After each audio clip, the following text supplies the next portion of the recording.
London never forgets a scandal, especially when it falls from lips as beautiful as Lady Rose Whitmore's. At that glittering ballroom, under golden chandeliers and gossip-filled glances, she lifted her chin and declared, with the calm of someone sealing her own fate, "I'd rather never marry than marry that duke." The entire room froze. The duke, in question, was Jack Hawthorne, a man of flawless reputation, rare smiles, and eyes that hid more truth than they ever revealed. What Rose didn't know, and what no one knew, was that those very eyes carried a secret love, and a promise whispered under the rain years ago, when she still believed in happy endings. But London is a city of masks, and when the past returns in the form of a missing diary and an inheritance tainted by mystery, Rose and Jack are forced to face what fate once delayed: truth, forgiveness, and a love even pride couldn't bury. Because sometimes the heart doesn't ask for permission to remember. London, 1842. Society arrives before the sun today. Carriages line the square like eager swans. Footmen fuss, feathers tremble, and every secret in Mayfair sharpens its teeth. Inside Devonshire House, light spills from 100 candles. The orchestra tunes in soft rebellion. Silk whispers, diamonds blink, and the gossip pages wait with open arms. Lady Rose Whitmore stands at the top of the staircase. She wears an empire gown of pale celadon. Roses climb the hem in quiet embroidery. Pearls cool her throat. Her gloves fit like a second resolve. Her eyes study the room with a scholar's calm. Her smile keeps a careful distance. It is the smile of a lady who has learned to survive applause. It is the smile of a lady who refuses to perform pain. The announcement travels faster than the violins. Rose refused a proposal in the afternoon. The suitor was eminent. The suitor was wealthy. The suitor was not the Duke. London considers this a mercy. London also considers it a waste. Across the ballroom, the Duke of Ainsworth stands with perfect posture. Mr. Jack Hawthorne wears a black tailcoat that makes virtue seem dangerous. A single onyx pin fastens his cravat. He speaks little. He watches much. People mistake silence for indifference. They rarely consider it discipline. The Duchess Dowager of Blackmere fans herself with predatory grace. She declares the room delicious. She declares Rose a heroine of poor timing. She declares that Jack never smiles except when it is too late. Society applauds the observation. Society loves a prophecy that hurts someone else. Rose steps from the stairs. She glides through heat and perfume and ambition. She nods to ladies who measure. She nods to gentlemen who calculate. She declines one dance with tact. She accepts another to avoid war. She is kind. She is composed. She is tired of being admired and misunderstood. Her aunt, Lady Marigold, presses close. The ostrich plumes on her turban perform a small opera. She murmurs about prospects. She murmurs about duty. She murmurs about forgiveness. Rose listens. Rose forgives privately. Rose refuses publicly. You ask why? Because there is a certain kind of loneliness that lives inside a crowded life. Because pride can feel like armor until it turns to iron around the ribs. Because a girl once sent a letter and never received an answer. Because silence can be crueler than lies. The orchestra begins a waltz. The floor opens like a bright secret. Ainsworth does not move. Rose does not look. Both actions are noticed. London salivates. A gentleman with excellent boots bows to Rose. She takes his hand. They move in graceful circles. Her gown catches light. Her gaze drifts past shoulders and spines and sparkling tiaras. It rests, for one breath, on the stillness that is the Duke. Her chin lifts. The next turn carries her away. Ainsworth accepts no partner. He speaks to Lord Rathbone about horses he has not yet purchased. He laughs once. It is inappropriate. It is also beautiful. Rathbone blinks like a man who has seen a comet and must pretend it is the moon. The Dowager Duchess tilts her fan. She beckons the tun with two bird-like fingers. She tells a story in a voice smooth as cream. A boy and a girl once climbed a folly at Whitmore Park. A storm caught them. They promised to keep each other warm. Only a handkerchief was lost. Only a heart was broken later. The room hums. The room pretends it had always known. Jack feels the story cross the dance floor like a draft. He refuses to shiver. He studies a gilt clock and calls it punctual. He avoids the mirror because it tells the truth. Ainsworth has mastered strategy in war rooms of men. He has not mastered strategy in ballrooms of mirrors. The waltz ends. Applause flutters. Rose thanks her partner with a light curtsy. She turns. A footman approaches with a silver tray. On the tray rests a folded card and a small iron key. Both objects look ordinary and dangerously patient. For Lady Rose Whitmore. The footman's voice keeps its secrets. Rose accepts the card. The key makes a private weight in her glove. Her pulse brushes it. Something old wakes like a bird in winter. She opens the card. There is no signature. Only a line written in an even hand. Return the Whitmore diary before midnight, or the truth returns without you. A breath falters. A fan snaps shut 2 yards away. The Dowager Duchess watches with carnivore delight. Rose closes the card. She smiles at nothing in particular. She tells the footman to bring lemonade. Survival loves polite rituals. Diary. The word chooses memories like needles. A grandmother who wrote every night. A brother who read in secret and then laughed too loudly. A housekeeper who vanished during a spring storm. A lawyer who arrived with condolences and questions. A will that mentioned a locked drawer and a promise. Lady Marigold returns with advice and a vinaigrette. She sees the key. She sees the future. She pretends to see neither. One must never feed the ton unless one intends to be eaten. Across the floor, Ainsworth studies Rose's hand. He notes the small iron curve beneath silk. He recognizes the shape. Whitmore Park keeps a gatehouse with a drawer that loves a twin. He once held that other key. He once meant to return it. He once meant to say many things. He asks for a dance. He says it to the air, not to a chaperone. The air in London carries messages better than messengers. Rose hears without looking. She weighs refusal. She weighs rescue. She chooses danger in the shape of a waltz. They meet at the edge of the floor. He bows. She curtsies. Her gloves whisper against his palm. His pulse remembers rain. Her eyes remember silence. They turn. They move. They breathe like two people who once knew the same song. He tries a sentence of sense. He chooses weather. She chooses history.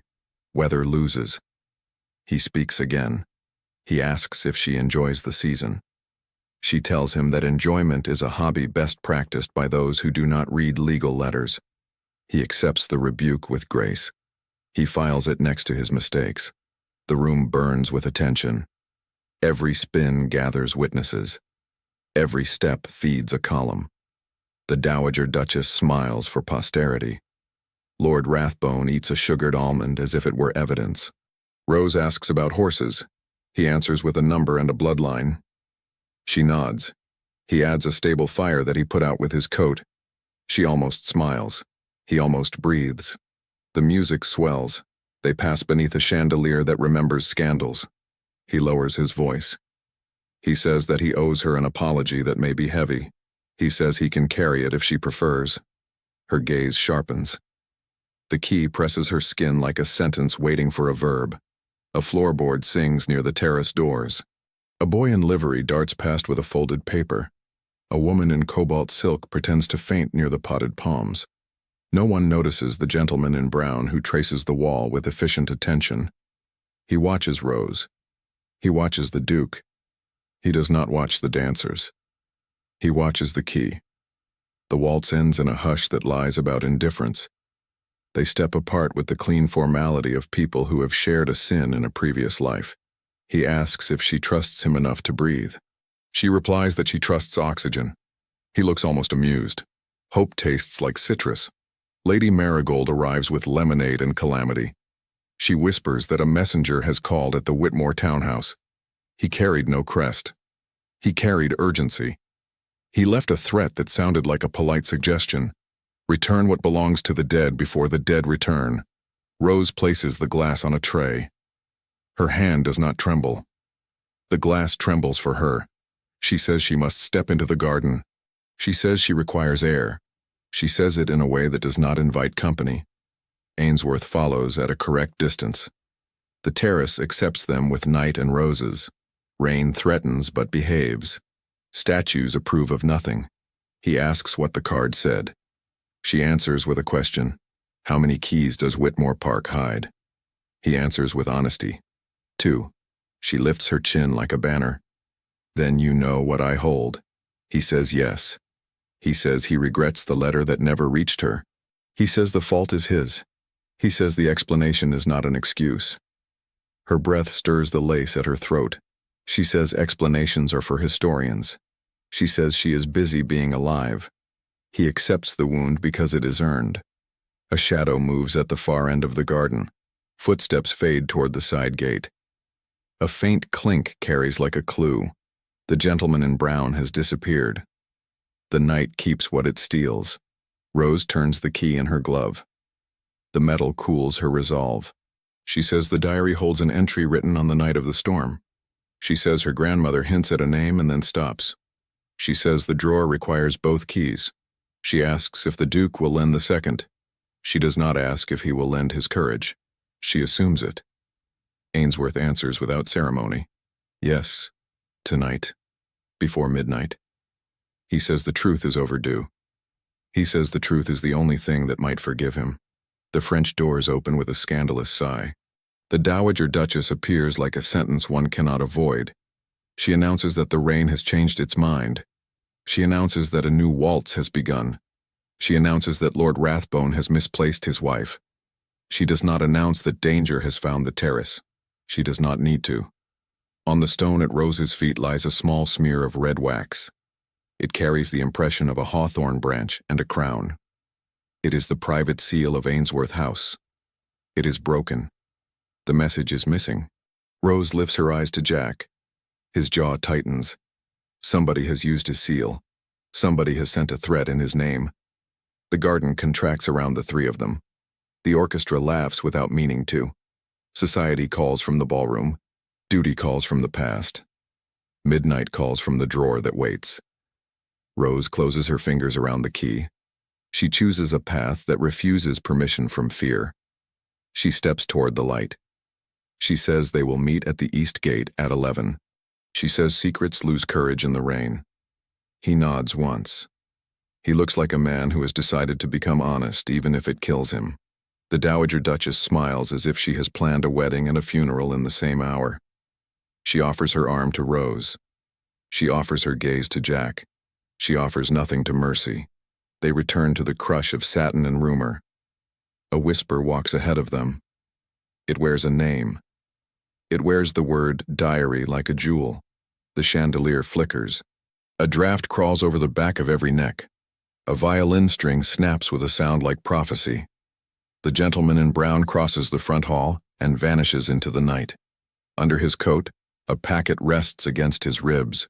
Red wax clings to his cuff. The crown and hawthorn leave a neat wound on the cloth. Midnight waits. The drawer waits. The truth waits with sharp patience.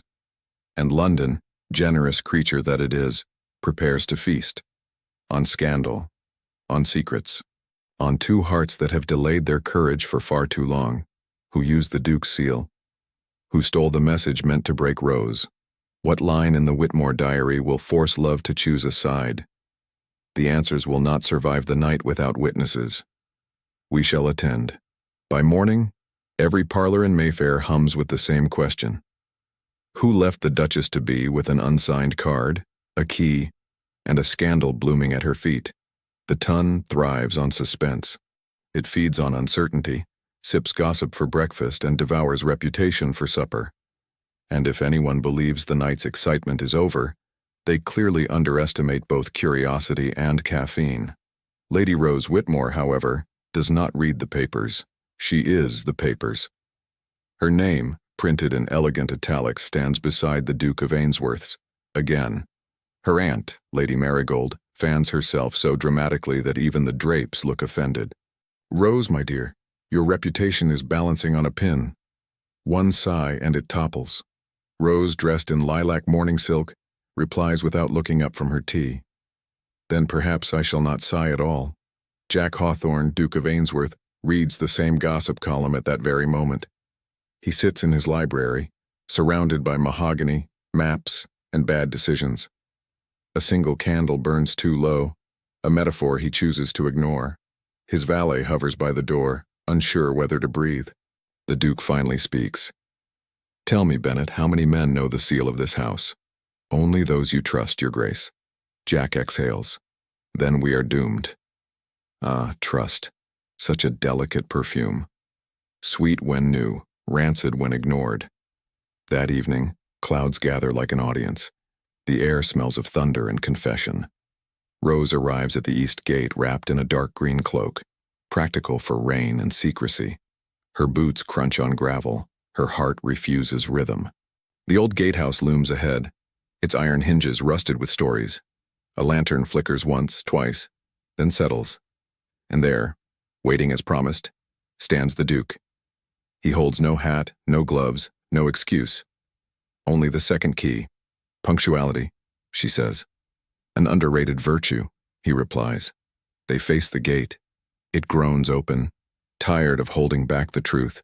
Inside, the small cottage smells of dust and lavender. A desk waits in the center, its drawer locked with an arrogance only furniture possesses. Rose sets her key beside his. Both fit perfectly. Of course they do. Some things were made to be together, no matter how much pride denies it. The drawer opens with a sigh of surrender. Inside, an old diary wrapped in faded ribbon. Whitmore handwriting, graceful and sharp. A rose petal still trapped between the pages. Rose's fingers tremble as she lifts it. Jack watches her face like a man reading his own sentence. The first entry they open reads, "If I should die before dawn, let it be known that love was not my sin." Silence was. Rose freezes. Jack leans closer. The handwriting shifts on the next page. Smaller, urgent.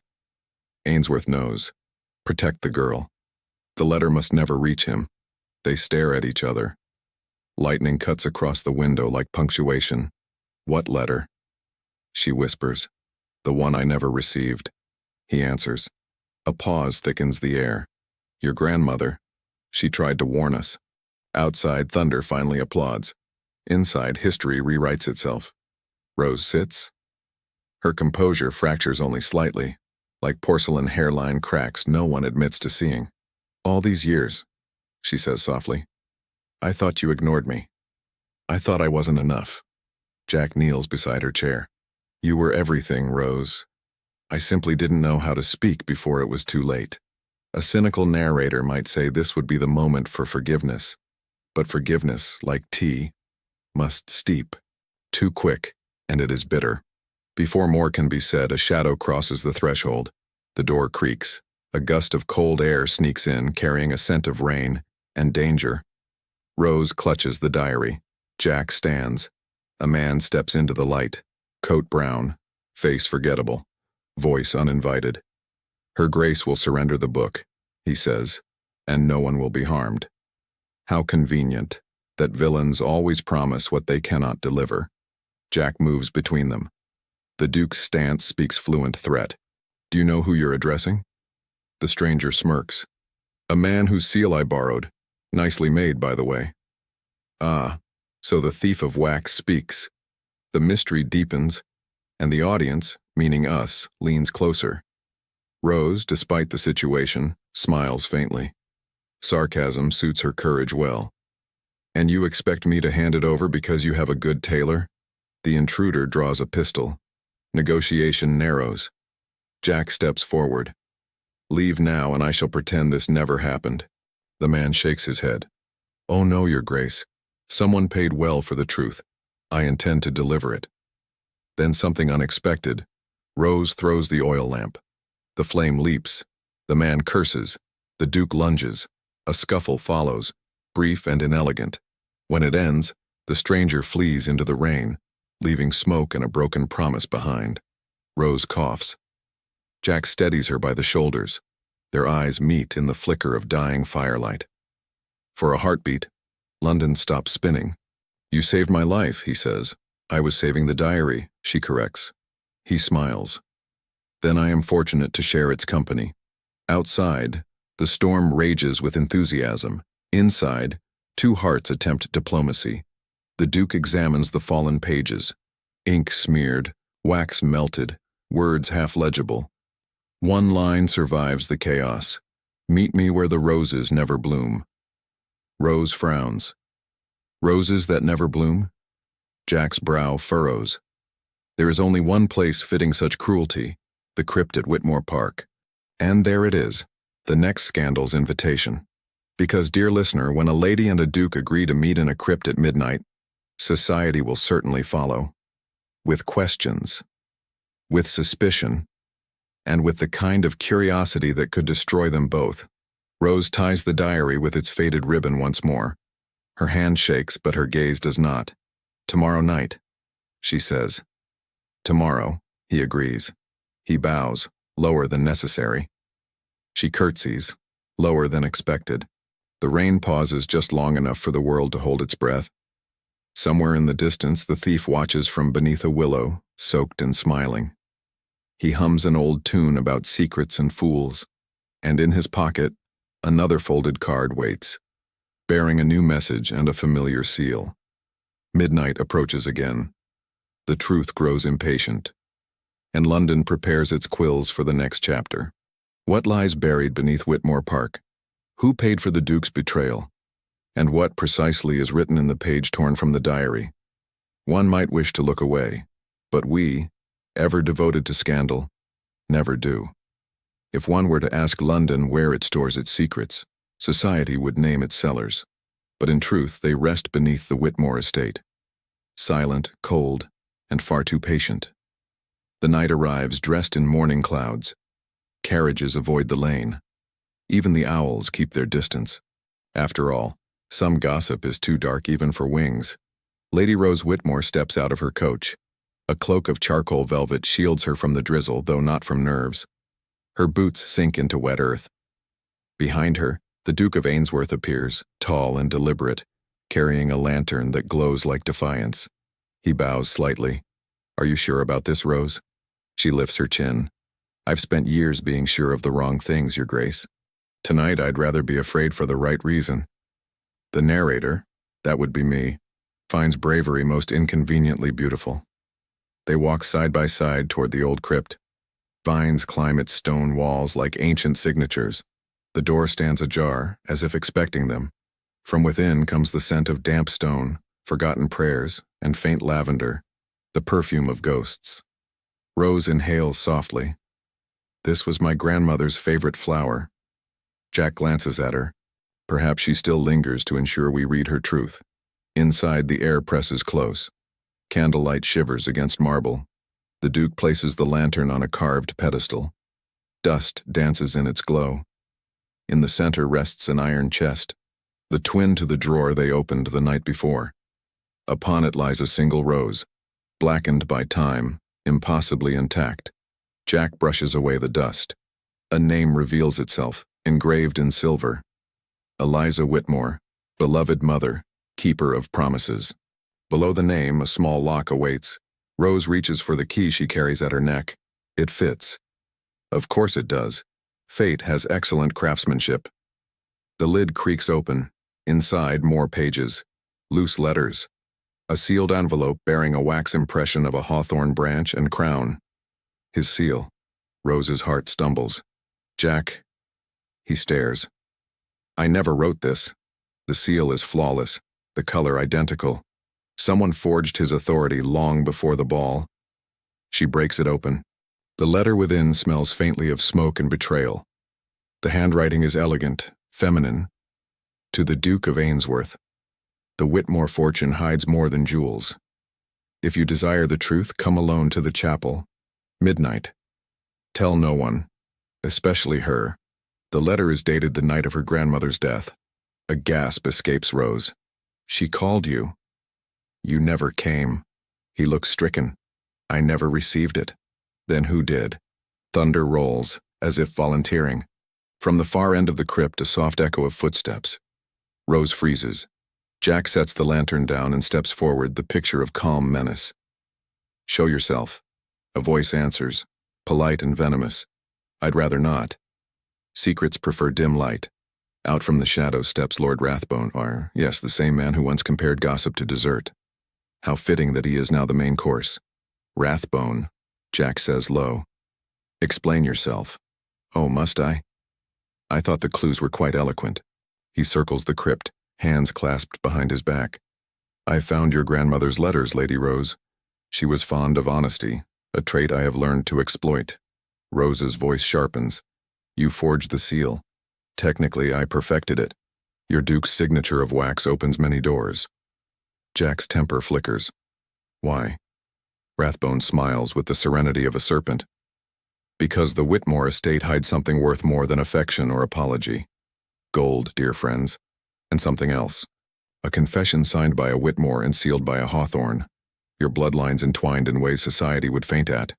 A pause. A drop of candle wax falls. Rose whispers, You're lying. Am I? Rathbone's smile widens. The diary mentions a night, years ago, when two families made an arrangement. A promise sealed not by marriage but by guilt. Jack steps closer. And what do you intend to do with that knowledge? Rathbone's tone becomes almost bored. Oh, sell it naturally. The right rumor buys more than truth ever could. He reaches for the letters. Jack moves faster. A scuffle erupts. Less graceful than a waltz, more honest than prayer. Rathbone shoves, Jack counters, and the lantern crashes to the floor. Flame blooms where secrets were meant to rest. Rose grabs the diary, clutching it to her chest. The fire catches the edge of a letter. Ink curls. Words vanish. And with them, part of history. Leave, Jack orders. Rathbone darts for the exit, cloak trailing smoke. Outside, rain hisses as it meets the heat of scandal. Jack turns back. Rose still stands by the chest, trembling, defiant. Her eyes shine in the flickering light. He pulls her close, shielding her as the flames consume the past. When the fire dies, only ashes remain, and one untouched scrap of parchment. Rose unfolds it carefully. In faded ink, a line reads, Forgiveness is buried where love first began. She meets Jack's gaze. The folly, she whispers. The old tower near the lake. He nods. Yes, where we made our promise in the rain. Outside, dawn stains the sky pale gray. The crypt smolders behind them. They walk back through the mist, two figures bound by secrets and soot. As they reach the carriage, a new detail catches Rose's eye. A crest etched into the mud near the path. Not a crown this time, but a serpent coiled around a rose. The symbol of the Rathbone family. So, this conspiracy runs deeper. She looks at Jack. He studies the mark, then meets her eyes. London will never believe us. She smiles faintly. Then let's give London something it can believe. A scandal of our own choosing. He raises an eyebrow. Meaning? She steps closer. Meaning we waltz tomorrow night at the Devonshire ball as if nothing ever happened, while we hunt him in plain sight. Ah, revenge, society's favorite perfume. And Rose, sweet Rose, wears it well. As their carriage disappears down the lane, the burned crypt exhales one final whisper. Faint, like a memory refusing to die. Inside the ashes, something glints, a gold locket. Its engraving reads, To Eliza, from A.H. Ainsworth Hawthorne, her grandmother's handwriting, his family name. Love, guilt, and inheritance, entwined after all. And thus, dear listener, our mystery deepens. What promise bound their families long before Rose and Jack ever met? Who benefits from keeping them apart? And what truth still hides beneath the ashes of Whitmore Park? The ballroom awaits. The gossip spreads. And the game of hearts, lies, and redemption has only just begun. If there is one thing society adores more than virtue, it is visible virtue, preferably adorned in silk and discussed over champagne. And tonight, the Devonshire ball promises both, in abundance. The city glitters like a crown. Carriages parade through Grosvenor Square as if carrying the 10 Commandments themselves. Every chandelier hums with ambition. Every fan flutters with strategic innocence. Ah, yes. London smells of roses and hypocrisy. Lady Rose Whitmore steps into the ballroom on the arm of her aunt, Lady Marigold, whose feathers threaten to start an independent conversation. Gasps ripple, and fans snap open like applause. After all, only a woman with impeccable nerve would return to the scene of her own scandal within 48 hours. Rose smiles faintly.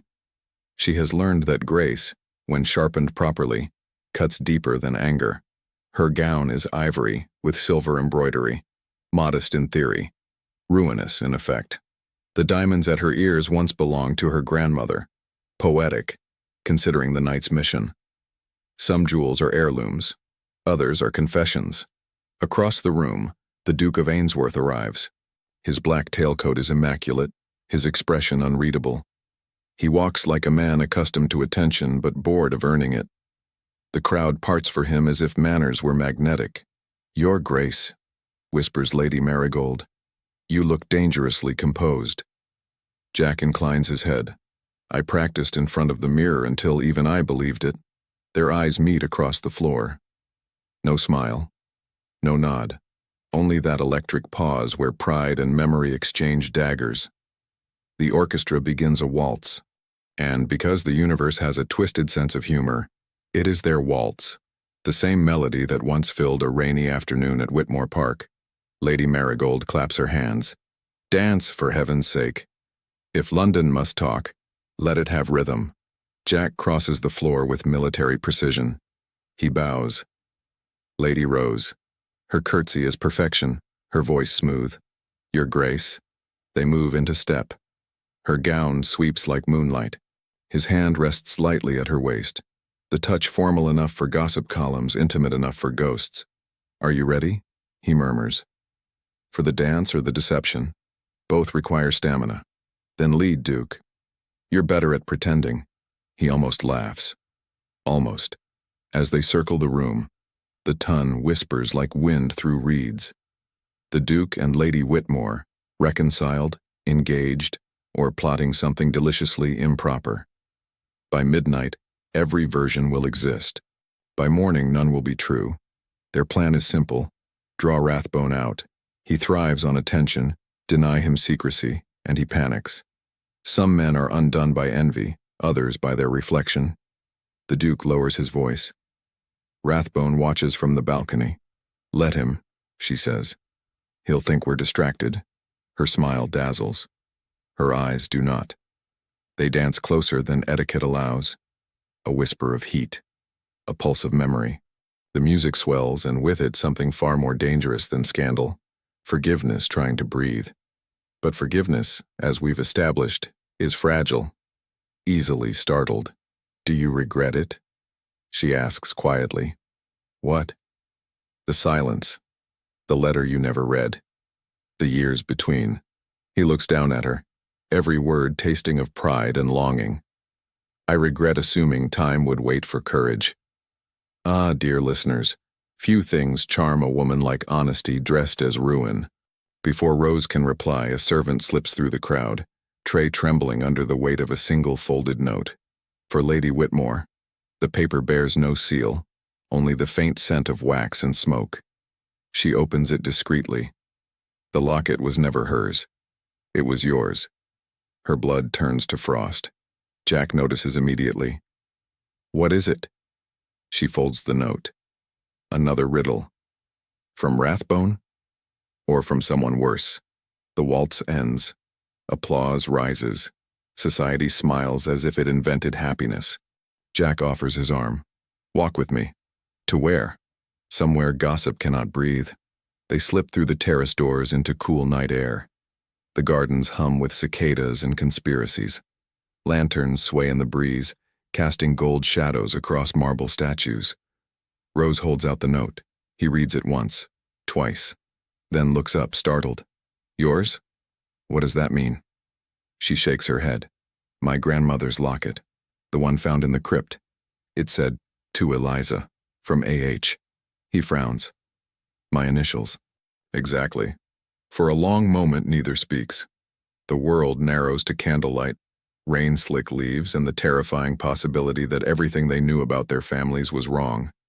Jack finally says. If my ancestor loved yours, then someone has spent decades hiding it. And now they're punishing us for repeating the same mistake, Rose replies. The wind lifts her hair. He reaches out, instinct, not intention, and tucks a loose curl behind her ear. For a heartbeat, tenderness forgets propriety. She steps back first. Don't. I wasn't. You were. Yes. Then stop before I remember why I didn't. Ah, the elegant agony of self-control, society's cruelest entertainment. From beyond the hedge, a sound. Footsteps. Quick. Deliberate. Jack turns. A flash of brown coat vanishes into darkness. Rathbone, he growls. But when they reach the edge of the garden, he is gone.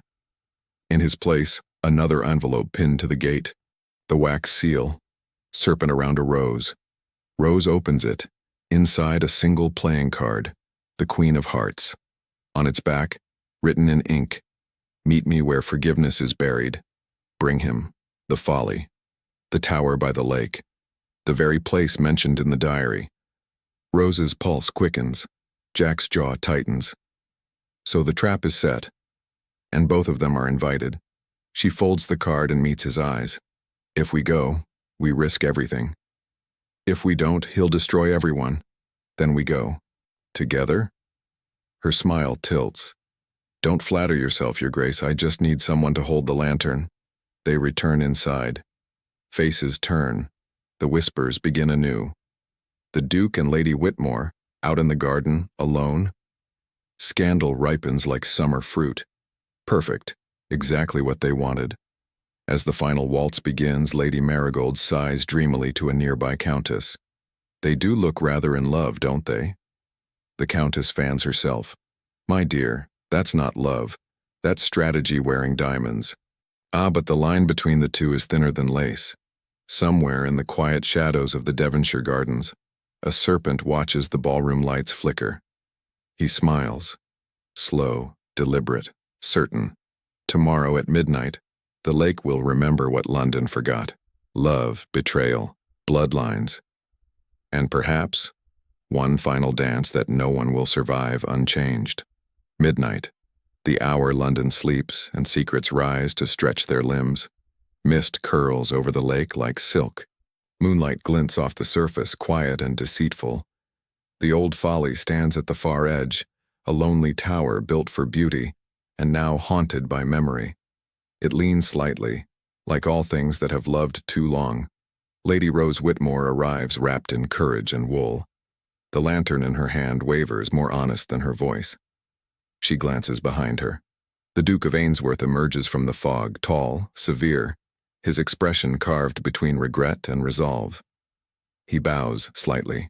I was beginning to think you'd changed your mind. I nearly did, she replies, but curiosity has an excellent sense of timing. They cross the damp grass in silence. Some silences accuse, others conspire. This one does both. Inside the tower, the air smells of wet stone and wilted ivy. The single window admits enough moonlight to reveal a staircase curling upward like a secret unwilling to stay buried. At the base, a candle burns. Freshly lit. Someone's here. Jack murmurs. Or someone was, Rose answers. Her hand tightens around the diary she carries. They climb. Each step sighs. Each echo feels like an audience. At the top, the small round room waits. An old chair, a writing desk, and a rose carved into the wooden floor, the petals filled with silver dust. Rose kneels, brushing the edge. This symbol. My grandmother used it to mark things she wanted me to find. Jack crouches beside her. She hid something here. He runs a hand along the desk, finds a false panel. Inside, a locket identical to the one from the crypt, only newer, polished, alive. Rose opens it. Inside, 2 miniatures. One of a woman, Eliza Whitmore. The other, a young man, unmistakably a Hawthorne. Her breath catches. They loved each other. Jack nods slowly. And were forbidden to marry. Because of money? Because of bloodlines. A Whitmore and a Hawthorne would have merged 2 estates, 2 powers. The crown feared it. Ah, dear listener, even in love, Politics writes the guest list. Beneath the portraits lies a folded paper. Rose unfolds it carefully. Her grandmother's handwriting again. If you have found this, my darling, it means truth survived lies. Forgive the hawthorn who bears no guilt for the sins of his fathers. And tell him. The child lived. The candle flickers. Rose freezes. Jack whispers. Child? She looks up. Her child. Our families share blood. He blinks, stunned. Then you and I. No. She smiles faintly, tragic and tender. Far enough to be scandalous, not enough to be biblical. A sound below interrupts the revelation. The unmistakable click of a door bolt. Someone has locked them in. Jack rushes to the staircase. Rathbone! The name hisses through his teeth. From below, a voice floats upward. Forgive me for interrupting the family reunion. I'd knock, but I do so hate formality. Rose leans over the railing. He stands there, smug and shadowed, a pistol gleaming like punctuation. You've been busy, she calls down. Oh, not as busy as you, my lady. Climbing towers, opening drawers, digging up ghosts. Quite exhausting, really. Jack's patience snaps. What do you want, Rathbone? Rathbone lifts a hand, elegant and cruel. Nothing unreasonable. The diary, the lockets, and your silence. He smiles. You see, scandal is valuable. But heritage, that buys empires. Rose straightens. You're wrong. Heritage buys cages. Truth buys freedom. Rathbone sighs theatrically. How poetic. But poetry doesn't pay debts. He strikes a match. Flame leaps from his hand to a line of oil that trails around the base of the tower. Fire. Because every villain dreams of applause. Jack curses under his breath. He grabs Rose's hand. We have to get down. Now. She shakes her head. The stairs are flames. Then we find another way. He looks toward the window. A narrow ledge. A drop to the lake below. Not ideal, but ideal rarely survives romance. Trust me, he says. Her eyes flash. Do I have options? No. Then fine. He wraps his arm around her waist. For a heartbeat, time pauses. The fire below roars, orange and hungry. The diary presses against her chest. He whispers, hold your breath. They leap. The cold water hits like truth. Shocking, undeniable, necessary. They surface, gasping. Above them, the tower burns, reflected in the lake like a second sun. Ash drifts down in slow applause. Rathbone's silhouette lingers on the shore for a moment, then vanishes into the trees. Cowardice, it seems, wears expensive boots. Jack swims to shore, dragging Rose with him. They collapse on the grass, soaked, coughing, alive. She laughs first. Sharp, breathless, absurd. Remind me never to attend your social gatherings again. He smiles, pushing wet hair from his eyes. I'll send fewer invitations. For a moment, they simply breathe. Rain begins to fall, gentle, approving. The fire above hisses out. The tower, like pride, finally collapses. Rose sits up, clutching the diary. One corner is scorched, but the words survive. She looks at Jack. We know now why they were separated, but not who kept the lie alive. He nods grimly. And not who forged my seal. From the distance, the faint echo of hooves. Lanterns approach, men shouting.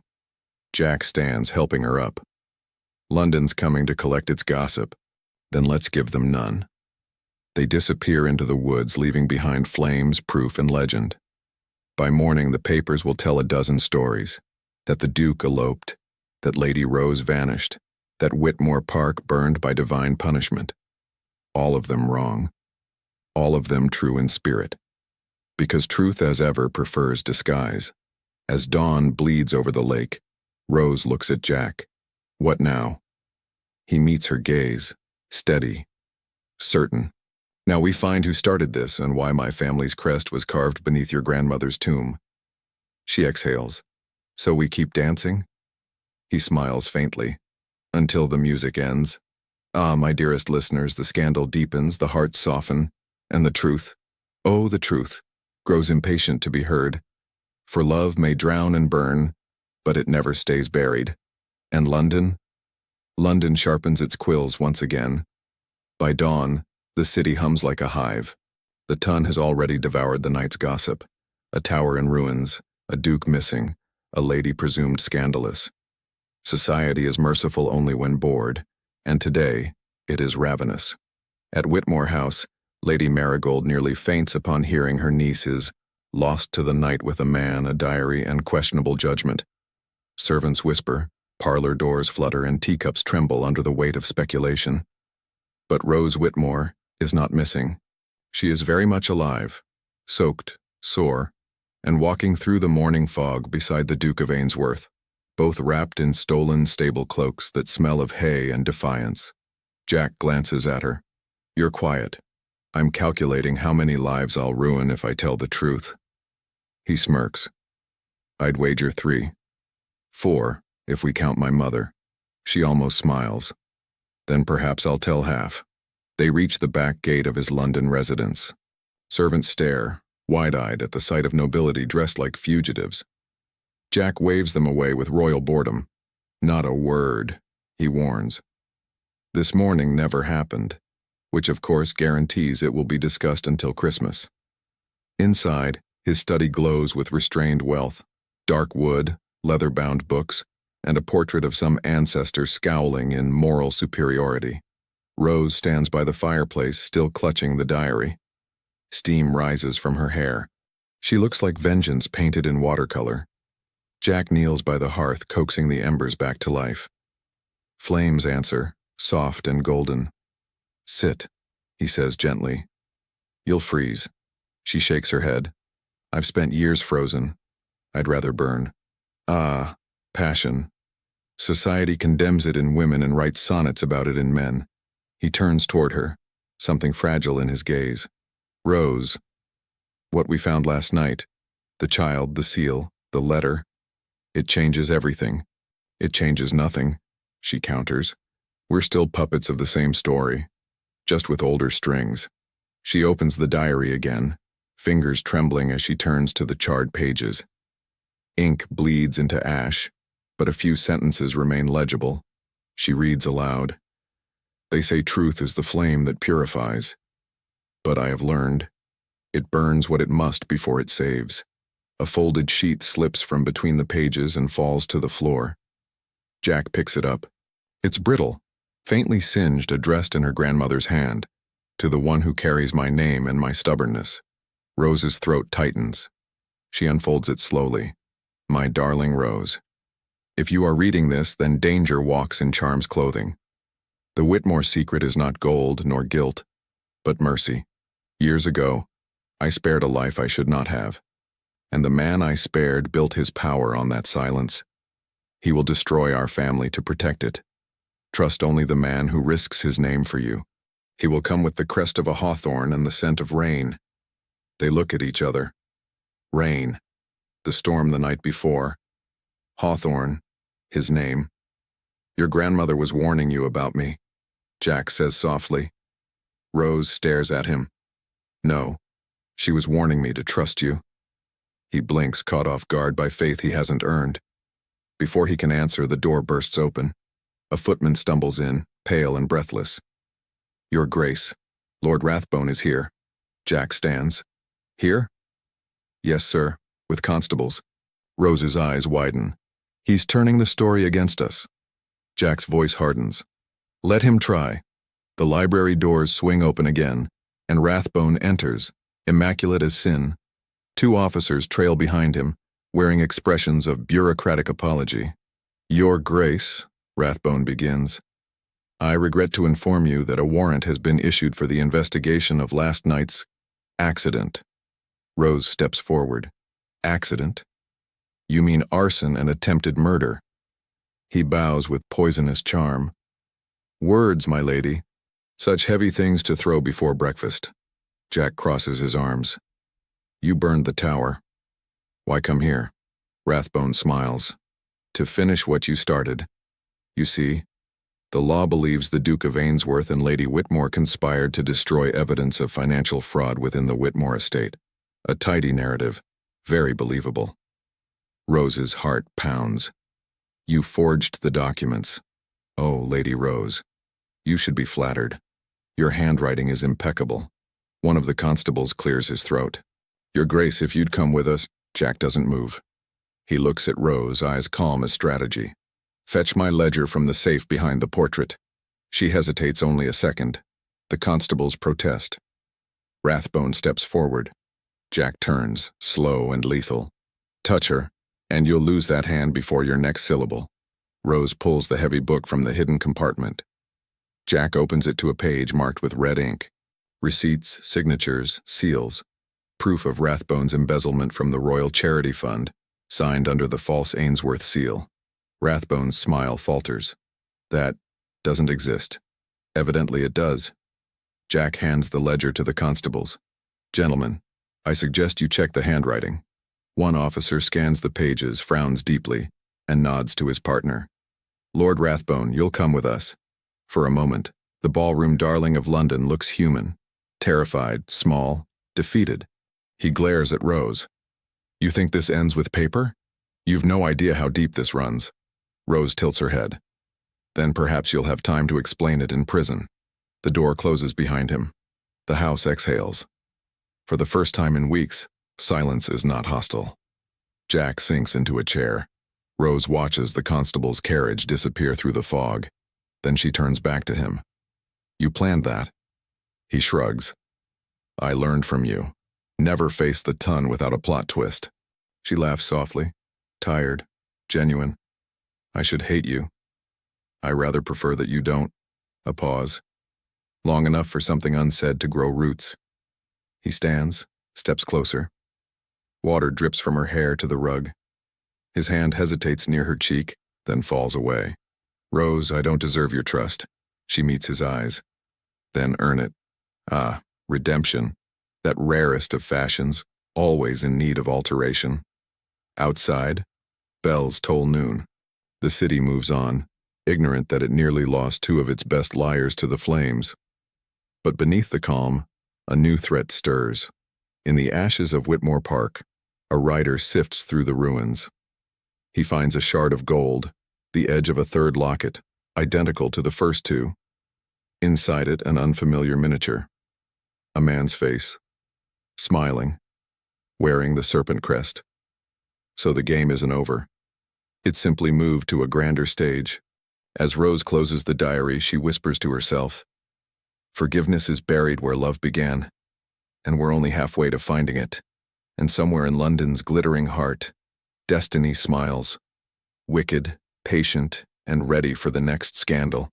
Rain falls like gossip, persistent, cold, and always landing where it shouldn't. Carriages rattle through the slick streets, carrying secrets disguised as gentlemen. Inside one of them, the Duke of Ainsworth sits opposite Lady Rose Whitmore. The air between them feels newly fragile, threaded with something gentler than silence and far more dangerous. Jack breaks it first. We're heading into the lion's den. Rose meets his gaze, unflinching.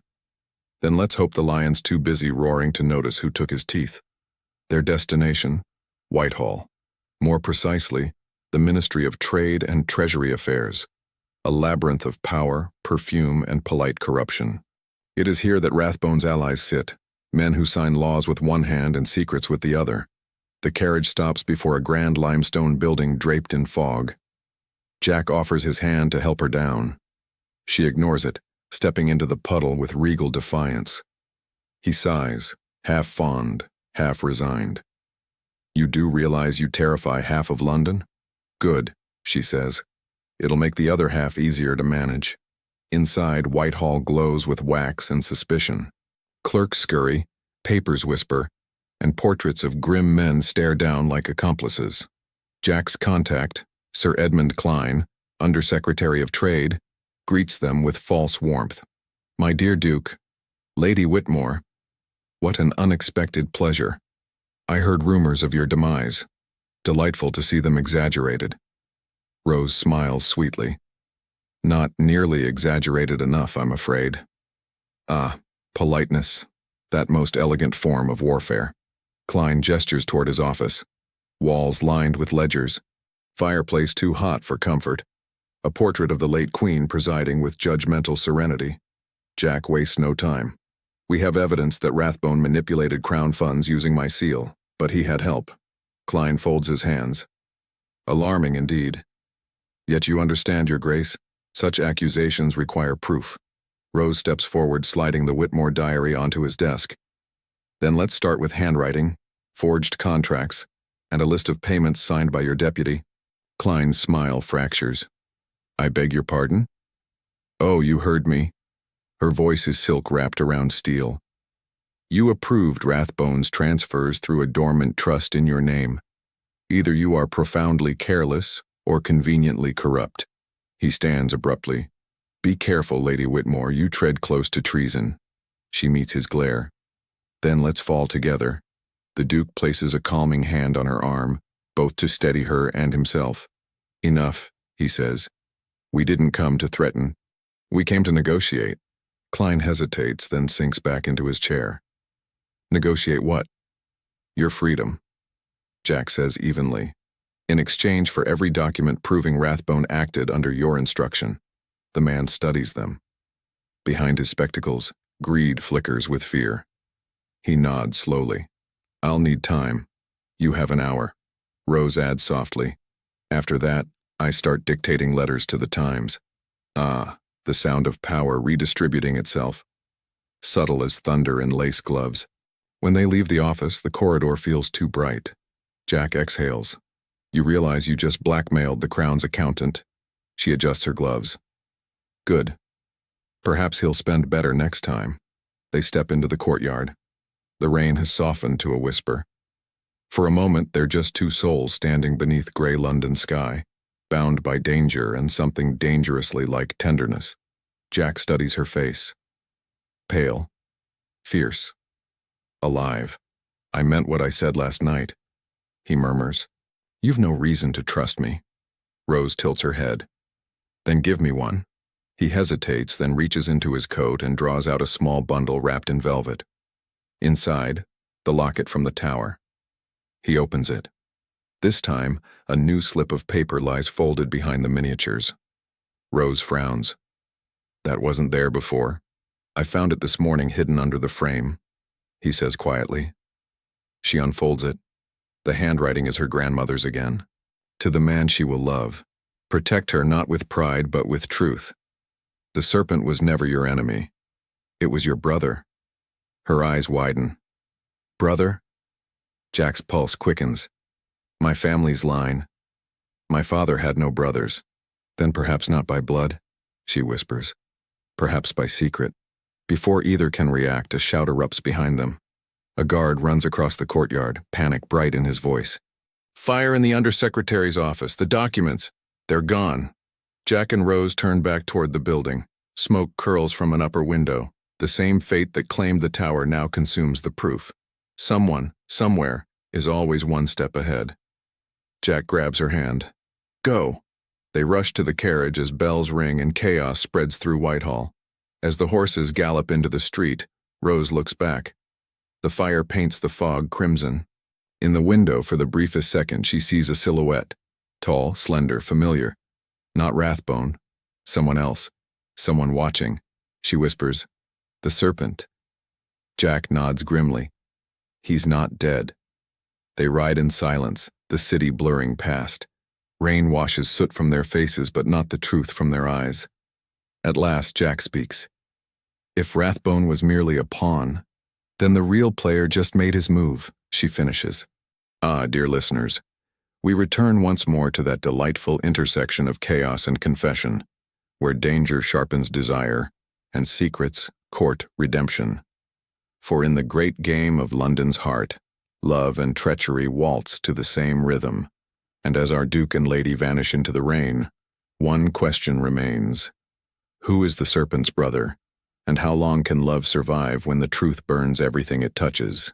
The rain finally stops, as if even heaven holds its breath. In the hush that follows, the city feels rearranged. New rumors have taken root. Old names are being whispered again. And in one quiet townhouse at the edge of Belgravia, two fugitives of propriety conspire against history itself. Lady Rose Whitmore sits near the hearth. a shawl draped over her shoulders, her eyes fixed on the dying flames. The Duke of Ainsworth paces before her, restless, calculating. On the table lies the diary, the locket, and one impossible line. The serpent was never your enemy. It was your brother. Rose finally breaks the silence. Perhaps it's symbolic. Jack shakes his head. My grandmother never wrote metaphor. If she meant brother, she meant flesh and blood. Then you have family you were never told about. He looks up, eyes sharp. Or a betrayal my father buried. Ah, betrayal. London's most consistent inheritance. Jack stops pacing. There's one man who might know, the family solicitor, Mr. Ellis. He served my father for 30 years. Rose nods. Then we pay him a visit. At this hour? Secrets don't sleep, Your Grace. They arrive just past midnight. The solicitor's home, tucked between two narrow alleys in Bloomsbury, smells of dust and old gilt. Mr. Ellis opens the door in a robe and spectacles, muttering curses suitable for neither prayer nor company. Your Grace, he stammers, this is highly irregular. Jack steps forward. So is treason, Ellis. Let's discuss which of us prefers daylight. The old man sighs and ushers them inside. The room is small, lined with ledgers that look older than reason. Rose's gaze lands on a single portrait above the desk. Two boys, identical smiles, one wearing a hawthorn pin. Who is that? She asks softly. Ellis hesitates. Your father, and his twin. Jack stiffens. My father had no twin. He did. Ellis says wearily.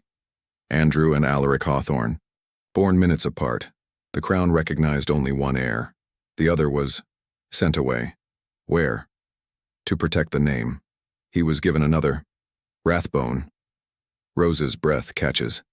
Jack grips the edge of the desk. My cousin was my uncle's son. Your father's brother, Ellis corrects. The serpent and the hawthorn, two halves of one crest. They swore to protect each other's lines, until greed split them.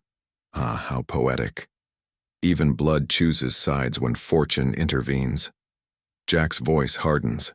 Then the seal, the diary, the forged letters, all of it was his attempt to reclaim what he thought was stolen. Rose adds softly, a family feud disguised as treason. Ellis nods. And it will not end until the last secret dies with one of you. A sound interrupts, faint, deliberate, metallic. The click of a pistol hammer. From the shadows near the bookshelf, a voice. An accurate summary, Ellis. Shame it came too late. Rathbone steps forward, soaked from the rain, eyes wild and hollow. Bravo, cousin. You've caught up to the story. Jack freezes.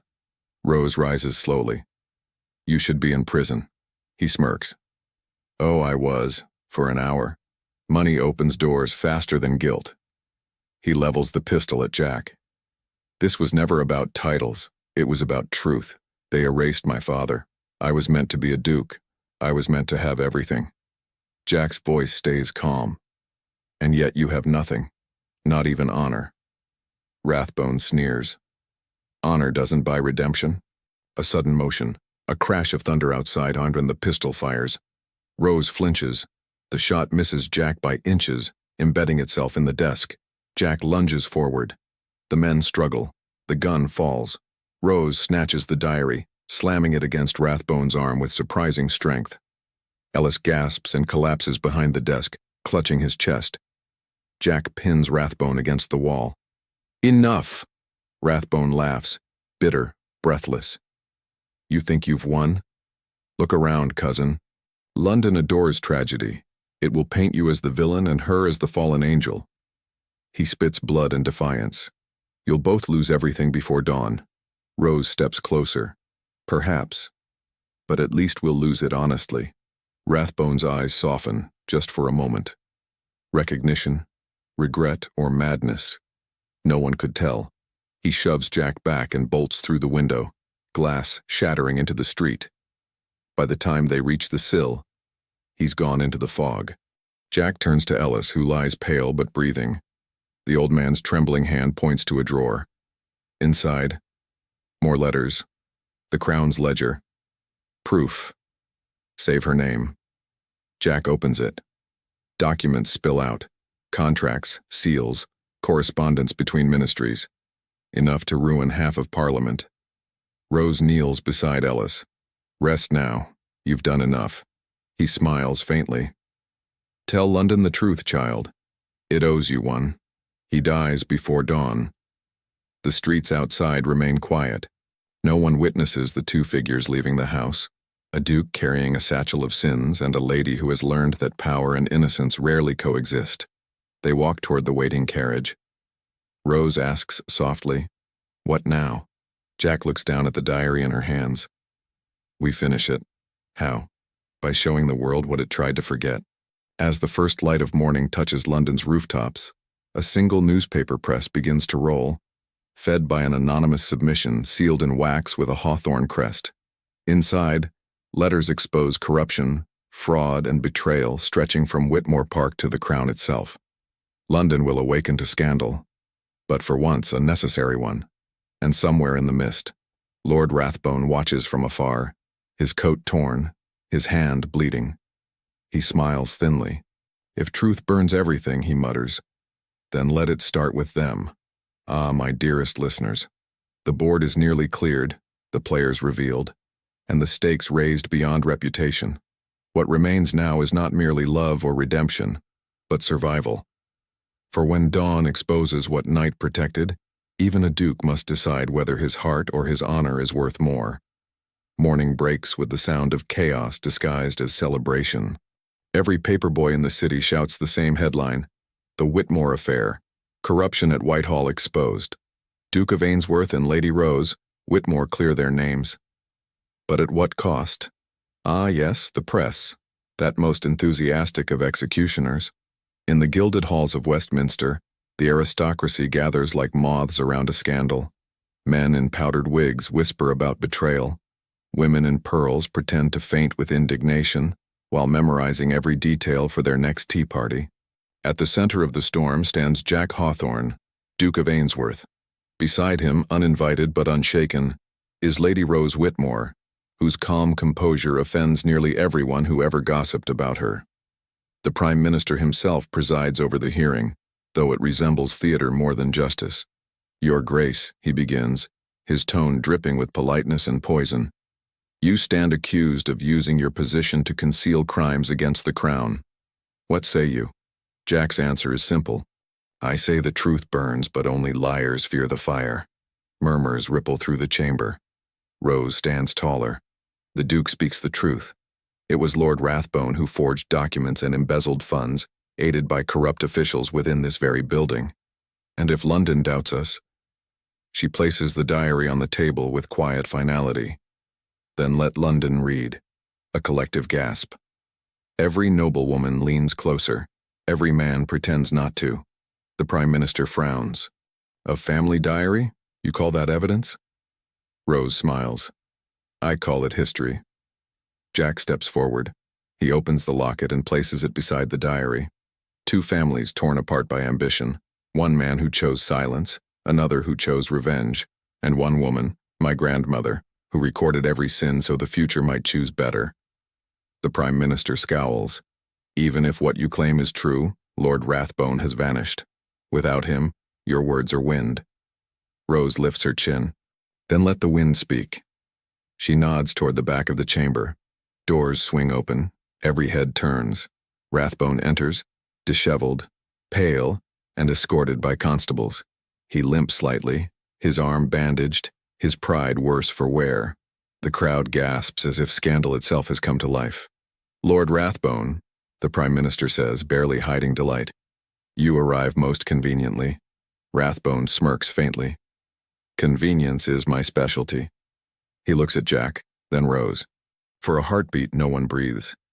Then, in a voice quieter than guilt, he says, "They're telling the truth." Chaos erupts. The chamber explodes with gasps and indignation. Rathbone raises a trembling hand. "I did forge the seal. I did take the funds. But I was not alone. The Undersecretary, Klein, he orchestrated everything. He promised to restore the Rathbone name. He promised I would finally belong." Jack steps closer. "And instead, he left you to burn." Rathbone laughs. low, bitter, broken. Yes, cousin. Seems we both inherited the same curse. Pride. He turns to Rose. You were never meant to be part of this. But you are the only Whitmore who ever fought back. He drops something onto the table, a folded letter, sealed with black wax. Read it.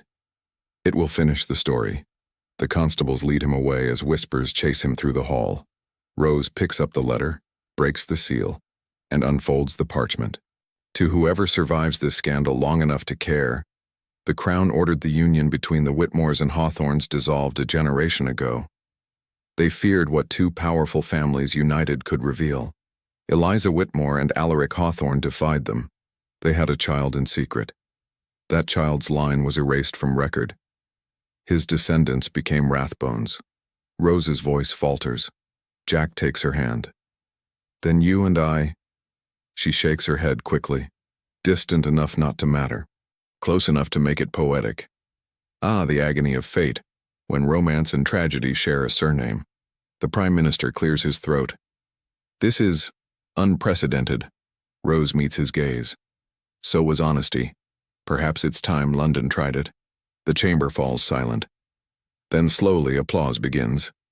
Hesitant at first, then swelling, echoing beneath the marble arches. Jack looks at Rose, awe softening the corners of his pride. You just made the ton applaud decency. She smiles. I'll have that embroidered on my tomb. Outside, carriages line the street. Reporters shout questions. London's air feels lighter, freer, though no less curious. As they step into the sunlight, Rose exhales. It's over. Jack looks at her. No. It's beginning. He reaches into his pocket and pulls out a small envelope. This was delivered to me this morning. No seal, no signature. She opens it. Inside, a single line. Forgiveness is buried where love began. Midnight. The folly. Her pulse quickens. He's calling us back? Jack nods. Or warning us to stay away. Rose looks toward the distant horizon, where the ruins of Whitmore Park sleep beneath gray skies. Either way, she says softly, we finish this where it started. Ah, dear listeners, the stage is set for one final act. Secrets have burned. Names have been restored. But love, that most stubborn of truths, still waits for its verdict.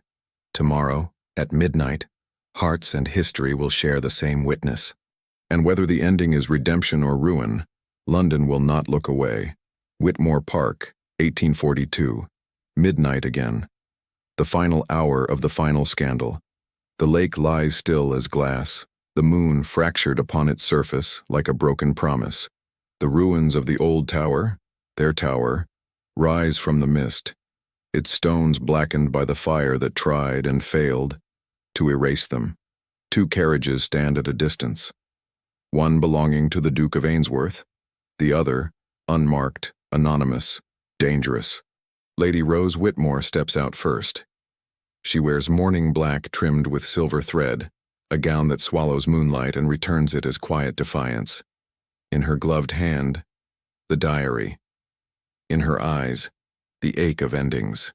Jack joins her, the familiar silhouette of a man who has walked through shame and come out shining anyway. He carries the locket, both of them, now joined by a fine gold chain. Do you believe in closure, Rose? He asks softly. She glances at the tower. I believe in trying. They walk toward the ruins. The grass bends beneath them like memory bowing to consequence. The wind carries faint music, the echo of a waltz long finished. Inside, the air smells of ash and forgiveness. The once grand staircase lies half collapsed. The old rose carved into the floor still gleams faintly, silver dust clinging to its petals. Jack kneels beside it. Here, he murmurs, where love began, where it burned, where it should end. He lays the lockets on the rose's center.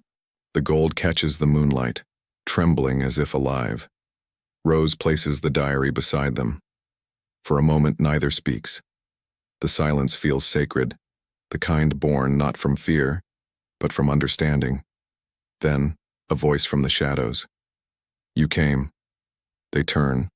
Rathbone stands near the archway, cloaked in black, pale as guilt.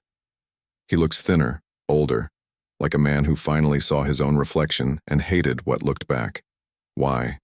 Jack asks quietly. Rathbone steps closer. Because there's one truth left and it's mine to tell. He removes his gloves. His hands shake. I didn't mean for it to go this far. I wanted justice, not blood. But when you two found the diary, I saw my father's face in every page. I saw the life he lost, the name he never had. Rose studies him. And now, he looks up at the ruins. Now I see what he didn't, that vengeance is just another inheritance we can refuse. He walks to the rose carving, kneels, and sets down a third locket, the one he stole from the ashes. Together they form a circle, 3 generations of lies, joined in fragile gold. Jack's voice is low. Then it's finished. Rathbone nods. Almost. He reaches into his coat and pulls out a small envelope. Your grandmother's final letter. I found it years ago and couldn't bear to open it. He hands it to Rose. His hand lingers a moment, trembling between apology and surrender. Rose opens it carefully. The ink has faded, but the words still breathe. My dearest Rose, if love has led you here, then know this. Forgiveness is not forgetting. It is remembering without chains. The Whitmores and Hawthorns were cursed by pride, not fate. End that curse by choosing compassion even when the world calls it weakness. Do not inherit our silence. Speak. Love. Begin again. Tears blur the ink. Jack takes her hand. For once, no one corrects the impropriety. Rathbone exhales, shoulders sagging. You'll tell the world, won't you? Rose shakes her head gently. No. We'll tell the truth. Not the story. He smiles faintly, a weary man's smile. Good. The story was never kind to any of us. He turns toward the lake. Where will you go? Jack asks. Somewhere quiet, Rathbone replies. Where names don't matter. And with that, he disappears into the mist. A villain who was never truly evil, just unloved in the wrong decade. The Duke and Lady stand alone in the ruins. The lockets gleam softly as if blessing them. The wind carries the scent of lavender, her grandmother's perfume. Rose looks at Jack. So what now, Your Grace? He smiles. That slow, devastating smile London once mistook for arrogance. Now we dance. He takes her hand. No music plays. Only the night, the wind, and the sound of forgiveness learning to waltz. Her laughter breaks the silence. Light, real, healing. It echoes through the ruins like a benediction. And somewhere above, perhaps in heaven's more patient ballroom, Eliza Whitmore and Alaric Hawthorne waltz too, proud, redeemed, and finally together. When dawn comes, the servants at Whitmore Park will find 3 lockets resting in the carved rows, untouched by time or fire. The diary will be gone. The Duke and Lady will be gone. Only the inscription newly etched into the stone will remain. Forgiveness is where love begins, not where it ends. Ah, dearest listeners, thus concludes the scandal that saved 2 hearts and shamed an empire. London will, of course, invent a better version by breakfast. But somewhere beneath the noise, truth lingers, quiet, stubborn, and far more beautiful. And if you listen closely, you might still hear it. A waltz on the wind, a laugh in the dark, a promise kept. If this tale of pride, secrets, and redemption touched your heart, don't forget to like, share, and subscribe for more stories of love that defy scandal and time.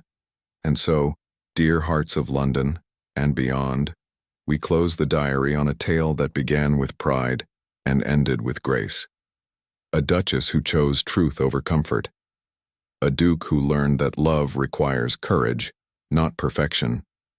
And a world that finally remembered that forgiveness is the only scandal worth surviving. If their story reminded you that second chances do exist, that hearts can heal even after they've burned, then stay. Because here, every ending hides a new beginning. Subscribe for more tales of passion, mystery, and redemption. Leave your thoughts in the comments. Tell me which moment made your heart ache or smile.